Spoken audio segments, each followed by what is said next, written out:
అదేవిధంగా డాక్టర్ మల్లేశం గారు analyst join అయ్యారు. మల్లేశ్వర్ గారు నమస్కారం అండి.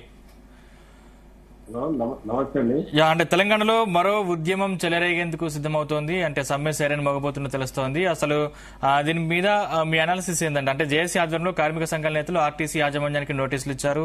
ప్రభుత్వంలో ఆర్టీసీ ఉద్యోగులు విలీనం చేయాలని, అదేవిధంగా సీసీఎస్ అమలు చేయాలని, పీఎఫ్ డబ్బులు 2,700 కోట్లు చెల్లింపులు, ఇటువంటి చాలా అంశాలు ప్రభుత్వం దృష్టికి తీసుకెళ్లారు కార్మికులు.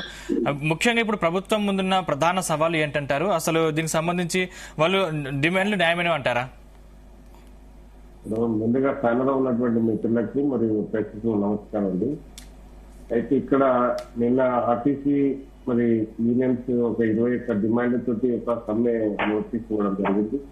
అయితే వాళ్ళు గుంతమ్మ కోరికలు ఏం కాదు, కానీ సేమ్ టైం ఇప్పుడు కాంగ్రెస్ ప్రభుత్వం వచ్చిన తర్వాత మిగిలినటువంటి సమస్యలు కూడా కావు. ఎందుకంటే ఇది గత ప్రభుత్వంలో ఉన్నటువంటి సమస్యలు 2021 నుంచి ఉన్నటువంటి టీఆర్సీ సవరణ విషయంలో కావచ్చు, 2017 సంబంధించినవి కావచ్చు, ఇవన్నీ కూడా కొంత పాత పెండింగ్సే ఉన్నాయి. తర్వాత ఎన్నికల స్టంట్గా కావచ్చు, లేకపోతే ఎన్నికల ముందు మరి మళ్ళా మా ప్రభుత్వం వస్తుందనే ధీమాతో కానీ మొత్తానికి ప్రభుత్వంలో విలీనం చేసినటువంటి పరిస్థితి కూడా చూసి, కానీ దానికి కొంచెము చేయాల్సినటువంటి జీవోలు కానీ చేయాల్సినటువంటి అన్ని పూర్తి కంప్లీట్ చేయలేదు. అది అట్లనే పెండింగ్ అయిపోయినటువంటి సందర్భం ఉన్నది. ఏదేమైనప్పటికీ కూడా గత ప్రభుత్వంలో ఉన్నటువంటి సమస్యలను మెరుగు చేసుకొని ఇప్పుడు దాదాపుగా 14 నెలల నుంచి మరి వీళ్ళు ఆర్టీసీ కూడా కొంత చేస్తా ఉన్నారు. కాకపోతే ఇక్కడ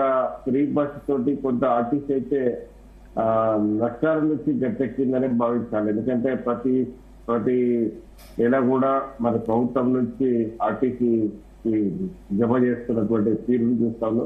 అయితే వీళ్ళు ఇక్కడ ప్రధానమైనటువంటి డిమాండ్ ఇచ్చిన నోటీసులలో ఒకటి అంశం ఏంటంటే, ఎలక్ట్రిక్ బస్సులను వీళ్ళు తీసుకుంటా ఉన్నారు. కానీ ఎలక్ట్రిక్ బస్సులను తీసుకోవడంతో పాటు ఎలక్ట్రిక్ బస్సులో పనిచేసే సిబ్బంది కూడా ప్రైవేట్ వాళ్ళు తీసుకోవడం అనేది దాన్ని వ్యతిరేకిస్తున్నారు. వాళ్ళు ఏమంటున్నారంటే, బస్సులు తీసుకోండి, మీరు బస్సులు తీసుకొని మన ఆర్టీసీ నేరుగా హ్యాండ్ ఓవర్ చేసుకుంటే మన స్టాఫ్ ఆర్టీసీ మన సిబ్బంది నడుపుకుంటది అనే దాని మీద కొంత చేస్తున్నది కొంత న్యాయసమ్మతంగానే ఉన్నది. ఎందుకంటే ప్రైవేట్ వాళ్ళు రావడం వల్ల ఏంటంటే వీళ్ళకు కొంత వెసులుబాటు, అంటే వీళ్ళకు ఇంపార్టెన్స్ తగ్గుతుంది.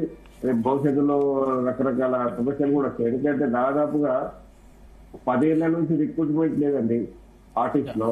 ఎందుకంటే రిక్రూట్మెంట్ లేనటువంటి సందర్భం ఉంది. దాదాపు 16,000 మంది రిటైర్ అయిన ప్లేస్లలో కూడా రిక్రూట్మెంట్ లేకపోవడం వల్ల పని భారము కండక్టర్ కావచ్చు, డ్రైవర్ కావచ్చు, ఈ రకరకాల ఇష్యూస్ తోటి కొంత బరువు బాధ్యతలు పెరిగినాయి.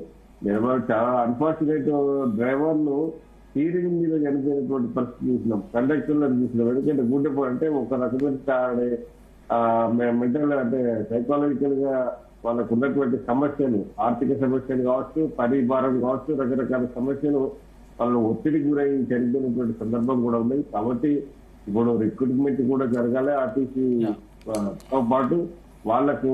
ఎందుకంటే ఇప్పుడు గతంలో రాజకీయాలకి మరి అట్లయితే ఏదో రేవంత్ రెడ్డి మొత్తం ఆర్టీసీని చేయలేము, లేకపోతే చేయడం అనే భావం కాదు. ఎందుకంటే 2019లో స్ట్రైక్ చేసినప్పుడైతే మేనేజింగ్ నాకు తెలిసి మేనేజింగ్ డైరెక్టర్ సునీల్ శర్మ ఉంటుంది. సునీల్ శర్మ అయితే మీరు సమ్మెలో పాల్గొంటే డిస్మిస్ చేస్తామని హెచ్చరించినటువంటి సందర్భం కూడా చూస్తున్నాం. ఎందుకంటే వీళ్ళు కార్మికుల మీద, ఉద్యోగుల మీద మీకు ప్రతి ప్రభుత్వం చేసేది కూడా ఏంటంటే బెదిరింపు ధోరణులు అనేది కేసీఆర్ హెచ్చరించినప్పుడు కేసీఆర్ 2019 కేసీఆర్ ప్రభుత్వమే కదనే